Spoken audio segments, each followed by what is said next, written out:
ಸ್ನೇಹಿತರೆ, 21 ವರ್ಷದಿಂದ 60 ವರ್ಷದೊಳಗಿನ ಮಹಿಳೆಯರಿಗೆ 10,000 ರು ಖಾತೆಗೆ ನೇರವಾಗಿ ಹಣ ವರ್ಗಾವಣೆ ಮಾಡುತ್ತದೆ ಸರ್ಕಾರ. ಹೌದು ಸ್ನೇಹಿತರೆ, ಮಹಿಳೆಯರನ್ನು ಆರ್ಥಿಕವಾಗಿ ಸದೃಢಗೊಳಿಸುವ ನಿಟ್ಟಿನಲ್ಲಿ ಸರ್ಕಾರ ಈ ಯೋಜನೆಗಳನ್ನು ಜಾರಿಗೆ ತಂದಿವೆ. ಸ್ನೇಹಿತರೆ, ವಿಡಿಯೋ ತುಂಬಾ ಇಂಪಾರ್ಟೆಂಟ್ ಆಗಲಿದ್ದು ವಿಡಿಯೋನ ಕಂಪ್ಲೀಟ್ ಆಗಿ ನೋಡಿ. ಹಾಗೆ ಮುಂಬರುವ ಇಂಪಾರ್ಟೆಂಟ್ ಅಪ್ಡೇಟ್ಸ್ ಗಳಿಗಾಗಿ ಕೆಳಗಡೆ ಇರುವ ಸಬ್ಸ್ಕ್ರೈಬ್ ಬಟನ್ ಅನ್ನ ಒತ್ತಿ ಹಾಗೂ ಬೆಲ್ ಐಕಾನ್ ಅನ್ನ ಪ್ರೆಸ್ ಮಾಡಿ. ಸ್ನೇಹಿತರೆ, ಮಹಿಳೆಯರಿಗಾಗಿ ರಾಜ್ಯ ಮತ್ತು ಕೇಂದ್ರ ಸರ್ಕಾರಗಳು ಅನೇಕ ಯೋಜನೆಗಳನ್ನು ಜಾರಿಗೆ ತಂದಿದೆ. ಮಹಿಳೆಯರನ್ನು ಆರ್ಥಿಕವಾಗಿ ಸದೃಢಗೊಳಿಸುವ ನಿಟ್ಟಿನಲ್ಲಿ ಸರ್ಕಾರವು ಈ ಯೋಜನೆಗಳನ್ನು ಜಾರಿಗೆ ತಂದಿವೆ. ಈ ಪೈಕಿ ಕೆಲವು ಯೋಜನೆಗಳ ಬಗ್ಗೆ ಮಹಿಳೆಯರಿಗೆ ಅರಿವಿರುತ್ತದೆ, ಆದರೆ ಎಲ್ಲಾ ಯೋಜನೆಗಳ ಬಗ್ಗೆ ಬಹುತೇಕರಿಗೆ ತಿಳಿದಿರುವುದಿಲ್ಲ. ಹೀಗಾಗಿ ಆ ಯೋಜನೆಯ ಲಾಭ ಪಡೆಯುವುದು ಕೂಡ ಸಾಧ್ಯವಾಗುವುದಿಲ್ಲ.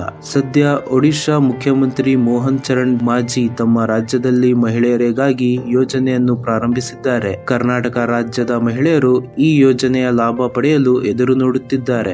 ಈ ಯೋಜನೆಯ ಹೆಸರು ನೋಡೋದಾದ್ರೆ ಸುಭದ್ರಾ ಯೋಜನೆ. ಪ್ರಧಾನಿ ನರೇಂದ್ರ ಮೋದಿ ಅವರು ಸೆಪ್ಟೆಂಬರ್ 17ರಂದು ಈ ಯೋಜನೆಗೆ ಚಾಲನೆ ನೀಡಿದ್ದರು. ಈ ಸುಭದ್ರಾ ಯೋಜನೆಯು ಈಗಾಗಲೇ ಒಡಿಶಾ ಸರ್ಕಾರವು ಮಹಿಳೆಯರನ್ನು ಆರ್ಥಿಕವಾಗಿ ಸಬಲೀಕರಣಗೊಳಿಸಲು ಈ ಯೋಜನೆ ರೂಪಿಸಿದೆ. ಈ ಯೋಜನೆಯಡಿ ರಾಜ್ಯದ ಅರ್ಹ ಮಹಿಳೆಯರಿಗೆ ವರ್ಷಕ್ಕೆ 10,000 ರೂಪಾಯಿ ಆರ್ಥಿಕ ನೆರವು ನೀಡಲಾಗುವುದು. ಅದನ್ನು ನೇರವಾಗಿ ಅವರ ಬ್ಯಾಂಕ್ ಖಾತೆಗಳಿಗೆ ತಲಾ 5,000 ರೂಪಾಯಿಯಂತೆ 2 ಕಂತುಗಳಲ್ಲಿ ನೀಡಲಾಗುತ್ತದೆ. ಮಾಹಿತಿಯ ಪ್ರಕಾರ ಈ ಯೋಜನೆಯಿಂದ 1 ಕೋಟಿಗೂ ಹೆಚ್ಚು ಮಹಿಳೆಯರಿಗೆ ಪ್ರಯೋಜನವಾಗುವ ಗುರಿಯನ್ನು ಹೊಂದಿದೆ.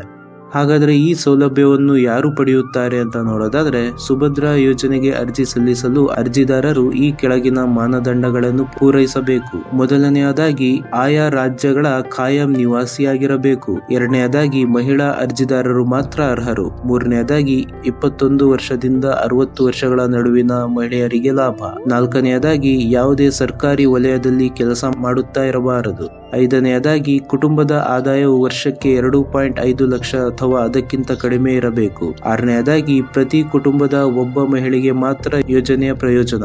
ಏಳನೆಯದಾಗಿ ಅಂಗನವಾಡಿ ಮತ್ತು ಆಶಾ ಕಾರ್ಯಕರ್ತೆಯರು ಈ ಯೋಜನೆಯ ವ್ಯಾಪ್ತಿಗೆ ಒಳಪಡುತ್ತಾರೆ. ಆದರೆ ಅವರ ಪತಿ ಸರ್ಕಾರಿ ಉದ್ಯೋಗಿಯಾಗಿದ್ದರೆ ಅಂಗನವಾಡಿ ಮತ್ತು ಆಶಾ ಕಾರ್ಯಕರ್ತೆಯರು ಕೂಡ ಈ ಯೋಜನೆಗೆ ಅರ್ಜಿ ಸಲ್ಲಿಸುವಂತಿಲ್ಲ. ಹಾಗಾದರೆ ಕರ್ನಾಟಕದ ಮಹಿಳೆಯರು ಈ ಯೋಜನೆಯ ಲಾಭ ಪಡೆಯುವುದು ಯಾವಾಗ ಎಂದು ಕಾದು ನೋಡಬೇಕಾಗಿದೆ. ಸ್ನೇಹಿತರೆ, ಈ ವಿಡಿಯೋ ನಿಮಗೆ ಹೆಲ್ಪ್ಫುಲ್ ಆಗಿದೆ, ಇನ್ಫಾರ್ಮೇಟಿವ್ ಆಗಿದೆ ಅಂತ ಅನ್ಕೊಂಡಿದ್ದೀನಿ. ವಿಡಿಯೋ ಇಷ್ಟ ಆದರೆ ಲೈಕ್ ಮಾಡಿ, ಶೇರ್ ಮಾಡಿ, ಸಬ್ಸ್ಕ್ರೈಬ್ ಮಾಡಿ. Thank you.